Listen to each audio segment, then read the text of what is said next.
girls, welcome to Mrs. Dulzig's classroom workshop. Today I'm going to read you a story, and then at the end of the story I'm going to give you a little art idea of something you might want to try afterwards. Okay? So our story today is called Catch That Egg by Lucy Rowland. Floppet was a bunny with the most enormous feet. His friends could hear him coming with his very bouncy beat.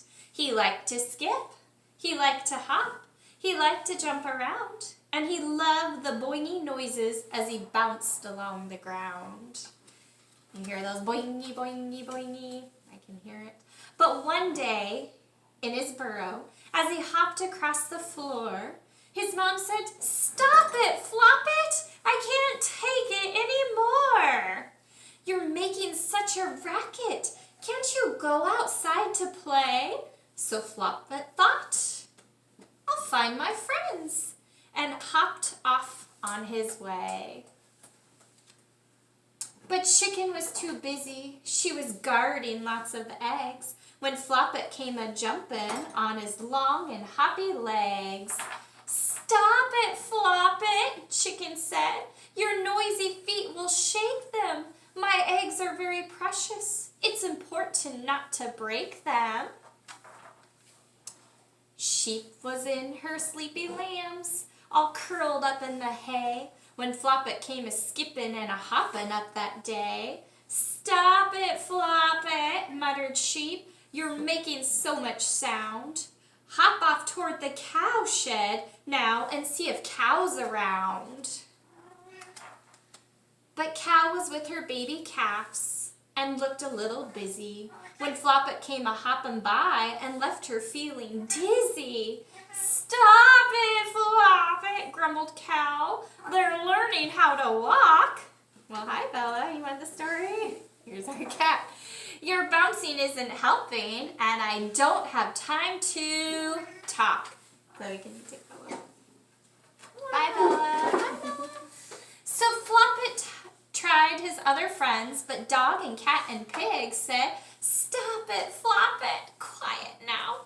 Your feet are just too big." Poor Floppet. Floppet peered down at his feet. Oh, look at them. Then slowly hopped away. "Perhaps I'm just too bouncy. Oh, I only want to play." Have you ever felt this way? Where everything you were doing was causing problems, but you didn't mean to? Yeah. It wasn't too much later that the bunny hopped along and heard some noisy shouting. "Oh," he thought, "there's something wrong." He stopped and watched and waited. Then he saw a cow running past. Her calf had knocked poor Chicken's egg, and off it rolled so fast. Here it goes, rolling. Oh no! The egg sped quickly down the hill, and Cow ran right past Floppet. "Catch that egg!" poor Chicken yelled. But no cow could stop it. The egg rolled past the big barn doors where Sheep stood just inside. "Catch that egg!" the cow cried out. "It's going to break," she cried. It rolled past Dog. It rolled past Cat. "Catch that egg!" Sheep said. "Catch that egg!" They yelled to Pig. It flew right past Pig's head. The egg went up and up, and then was falling through the sky. But luckily the animals saw Floppet hopping by. Such bouncy feet! Such hoppy legs! Was he the one to stop it? They pointed up towards the egg and shouted. What did they all say? "Catch it, Floppet!" You go take her. Come on. Floppet crouched down really low, and with one mighty jump, he sprang up high and caught the egg, then landed with a thump. The friends all gave a great big cheer. The lambs began to bleat. Hip, hip, hooray for Floppet and his very bouncy feet. Floppet felt so proud, but then the egg began to shake. He heard a little crack, and then the shell began to break. He rushed the egg to Chicken, but he tripped up on his feet. The egg flew slowly through the air and landed with a tweet. popped out, then 2 small legs. And Chicken shouted, "Quick! Catch it, Floppet!" Laughed his friends. "You've got to catch that chick." There it is. So cute. Well, one thing, boys and girls, I thought that you could make, and we usually make this in the classroom, but I thought you could still make it at home. If you have egg cartons, you can, empty egg cartons, you can cut them in half. You can have your parents help you. For this project, I used half. If you don't want to do a half one, you can do a whole one. What you're going to need for this project is you're going to need little cotton balls.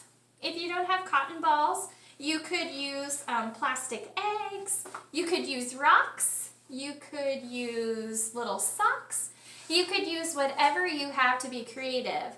But what you're going to do with these is you are going to make tiny little chicks like this with little eyes and a little beak. You can draw them, you can cut them out with material, and then you're going to put them inside your little egg container. And then they will be just like the ones from our little story. And we like to kind of keep them and keep them safe. And then when they open up, what do they like to say? Tweet, tweet, tweet, tweet, tweet, tweet, tweet, tweet.